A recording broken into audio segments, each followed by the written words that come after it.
أسأل الله الذي على العرش استوى لكل من سينشر هذا المقطع بين الناس أن يحرم الله وجهه عن النار، وأن يرزقه الفردوس الأعلى من الجنة، وأن يسعده ويحقق أمنياته. إخواني أخواتي، إلى كل مسلم ومسلمة، إلى كل من يشتكون ليلا ونهارا، إلى كل من حرموا لذة النوم والراحة والطمأنينة والهدوء، إلى كل من ذهبوا إلى المصحات النفسية، وإلى كل من يأخذون الحبوب المهدئة، إلى كل من يتمنون الراحة والسعادة والهدوء والطمأنينة، أين أنتم من كلام الله تبارك وتعالى؟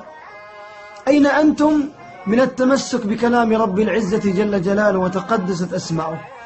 إلى كل من يسافرون هنا وهناك يبحثون عن السعادة، والله الذي لا إله غيره هنا السعادة.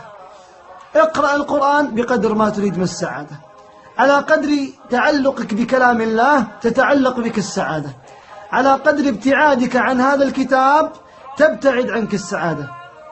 الواحد اليوم مستعد يقرأ 1000 رسالة في الجوال في الواتساب أو غيرها، وما عنده استعداد يقرأ صورة من القرآن.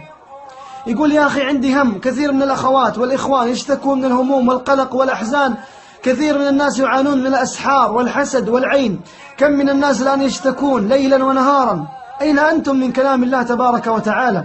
أين أنتم من قوله صلى الله عليه وسلم: عليكم بالبقرة فإن أخذها بركة، وضع تحتها خط، وتركها حسرة، وضع تحتها 100 خط، ولا تستطيعها البطلة.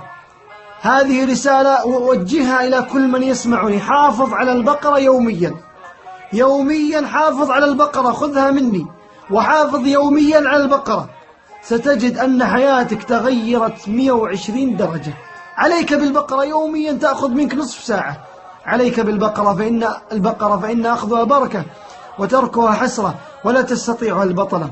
كتاب أنزلناه إليك مبارك ليدبروا آياته وليتذكر أولو الألباب. وننزل من القرآن ما هو شفاء ورحمة للمؤمنين. تعلق بكتاب الله تتعلق بك السعادة، وتسافر عنك الأحزان، ويأتيك الخير من كل مكان. إياك والتسويف، إياك والتضييع، إياك والانشغال عن القرآن، إياك وتضييع الأوقات دون أن يكون في ضمن جدولك اليومي قراءة للقرآن وجلوس مع هذا الكلام الكبير. أسأل الله تبارك وتعالى لكل من نشر هذا المقطع سعادة لا تزول، ورزق لا يحول، وجنة عرضه السماوات والأرض.